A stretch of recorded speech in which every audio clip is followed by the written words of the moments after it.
Kopp. Okei. Natukene ootad ja siis. Head sõbrad, täna on 9. detsember, jõuludeni on jäänud kõigest 15 päeva.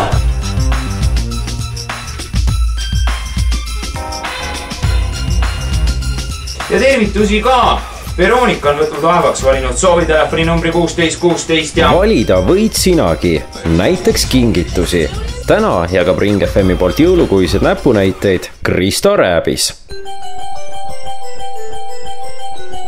Minu läbi aegade kõige lemmikumaks kingituseks on see, kui mu vanemad kinkisid mulle jõuluvana kostüümi ja samal õhtul ma läksin selle jõuluvana kostüümiga oma sõprade ukse taha ja see oli kindlasti mu sõpradele väga suureks üllatuseks.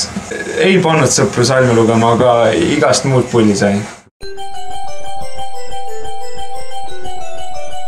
Naised võiksid kinkida jõululaupäeval mehele just nimelt iseennast. See oleks kõige ägedam. Kas mingi kostüüm peab ka siis seljas olema naisel? Võiks olla, midagi erilist.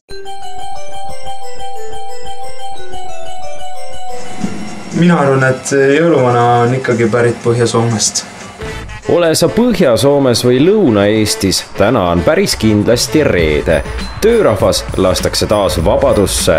Mõnus pühade nädalavahetus toob lisaks juba olemasolevale jääle kaasa ka portsu lund. Nädalavahetuse juhatab sisse ja aitab mõnusalt mööda saata Ring FM.